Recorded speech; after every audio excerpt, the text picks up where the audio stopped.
Hello, everyone. Hope you are all doing well. Just give me a moment. Let me share my screen so that we have everything in order, and I will begin shortly. Just a moment.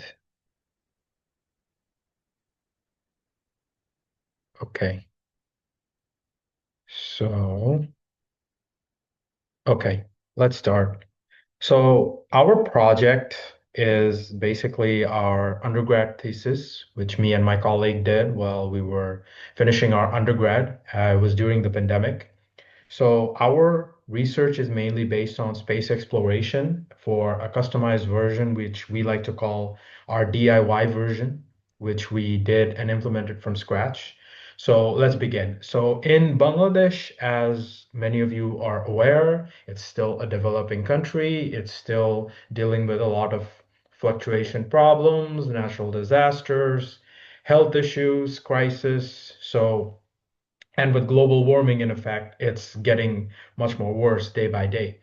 So one of the main reasons why we were much more drawn to do this kind of experimentation and this kind of research is because we were very much well aligned to like do the Mars exploration rover because we know that this is a very hybridized and industrial experiment. But in the next upcoming years, since if we want to do planet harvesting and moving to other situations or probably living upon a life besides Earth. This is a very big billion-dollar industry, and in the upcoming years, there's a huge boom incoming. Already, a lot of dollars has been invested. A lot of companies are trying to explore and investigate. So this is kind of like where our transaction came. So, and we decided to like, okay, let's see if we can do this from scratch and basically with what we have besides in our campus and what we have in store. So our exploration is based on three different components. One is for the computer vision system. One is for our hardware or spectrophotometer analysis, which is the software. And then we have the cognition for quantum computing, which we tried to see how our experimentation would work in terms of classical computing with hybridized quantum computing. So let's begin. So in order to like first understand and fully annote like how does the Mars exploration rover actually work? You need to have a scientific discovery in terms of like geological work, which can come down the scaling of cost because of lab equipment. You'll understand this more as I deeply evolve. So one of the main things is the training scientist and the speed, the efficiency, the limitations, the analysis, and especially the components that can be used because if you look at the Mars exploration rovers, which is like almost about 300 to 400,000, like almost 200,000 plus, it's a huge budget. So if you want to do something similar and try to make a customized version of it, it's going to take a lot more to scale it down. So what we initially tried is like how the Mars rover is basically implemented. Let's see if we can do that with what we have and what we normally use. So we try to mimic the Oasis system, like how it basically does. There is a vision, there is a model, there is equipments, there is sensory, and then there is analysis. So we try to mimicry this as the same way the Mars rover does using the Oasis system. So you'll get a much more better grip and understanding as I move towards. So let's come to the computer vision part first. So in the computer vision part, this is basically what the Mars exploration rover does. It roams around, it tries to identify its area or region of interest, in our case, basically our scientific area of interest. And once it identifies, it tries to see what type of elements are there. Then it does a pre-processing or basically element identification.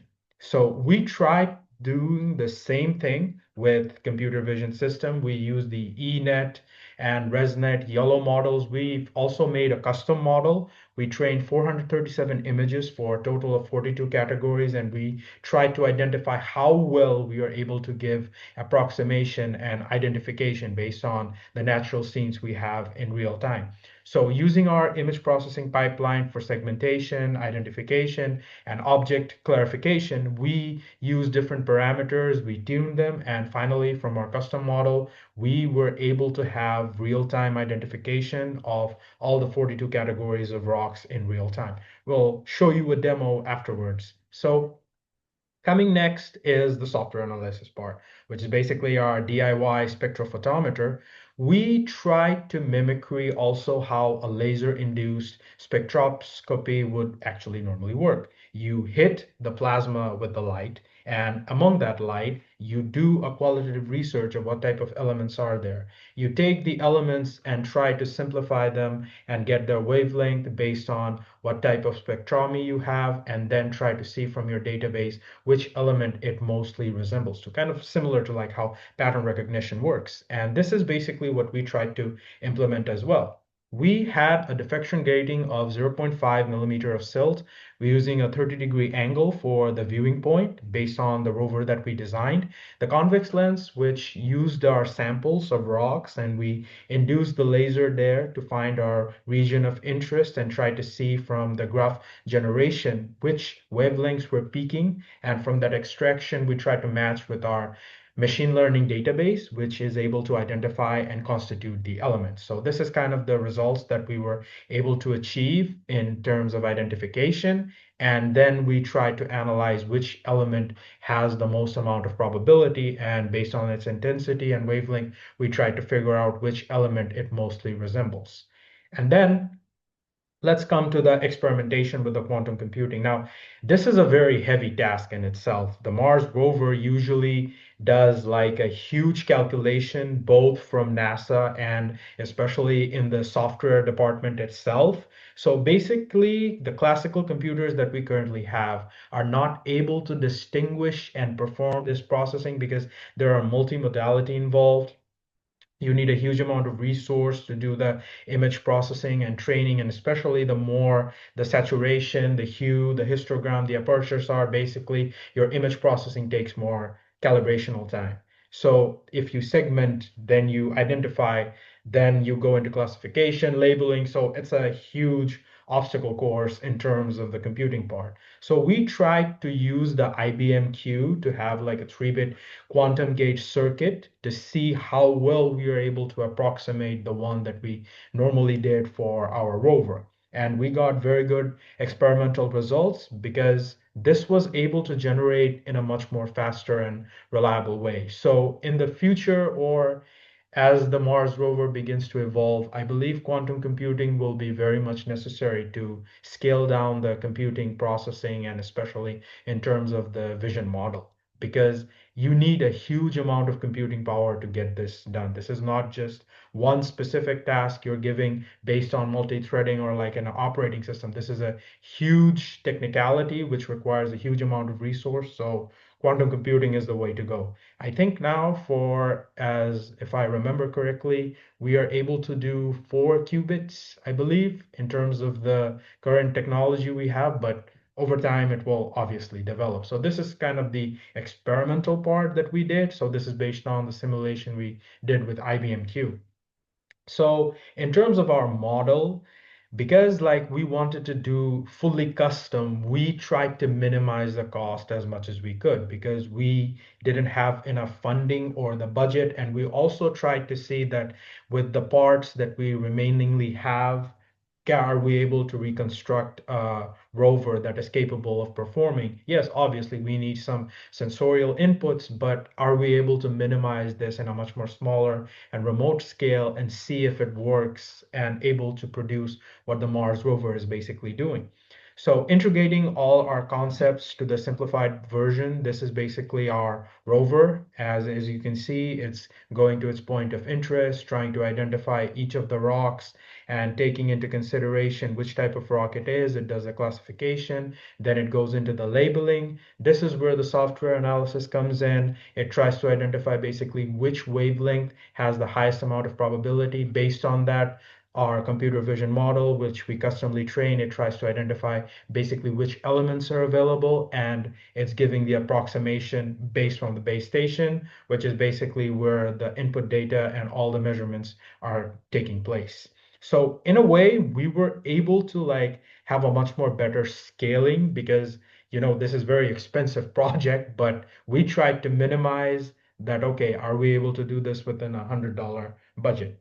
So we were able to do actually very good in terms of representation. So one of the things that we minimized for our project is the equipment and the cost and mobile. You can use this. You can like if you are familiar with how the computation is done, if you have the lightweight model for your vision system, and if you have your sensorial inputs, you are able to minimize this in terms of mobility. So like I said, the science module is where the main cost comes in. So in terms of like a $200,000 project, we tried to minimize this with a $100 project. So, and our custom object models were very good in terms of the identification because we had very good segmentation. We were able to identify each of the rocks for 42 categories, which we trained on 437 images, and it was able to produce good results in terms of both the analysis and in terms of the computer vision model itself.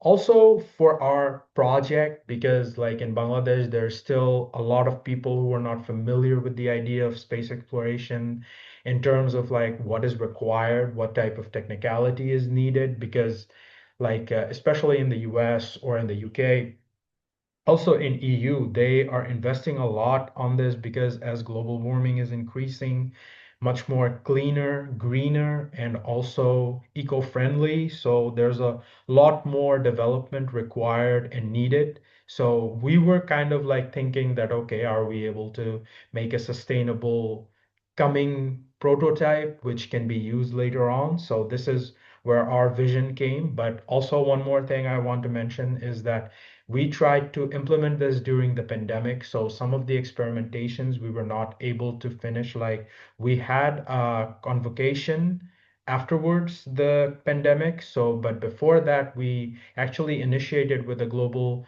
Research Center of Geological Survey of Bangladesh, which are responsible for surveying of geological samples. So we were not able to perform there. We have some of the initial experimental results. So because the pandemic, everything was shut down, we tried to like do more, but unfortunately, we also like when the pandemic tried to normalize, we both went into our, I guess, higher studies picture and we kind of like stopped to the thesis dissertation that we submitted. But based on all the experimentations and the results that is being presented on this manuscript, I believe this is one of the innovative works from our country because no people and many individuals do not tend to go on this side because there's a lot of complexity and a lot of hassle going into it.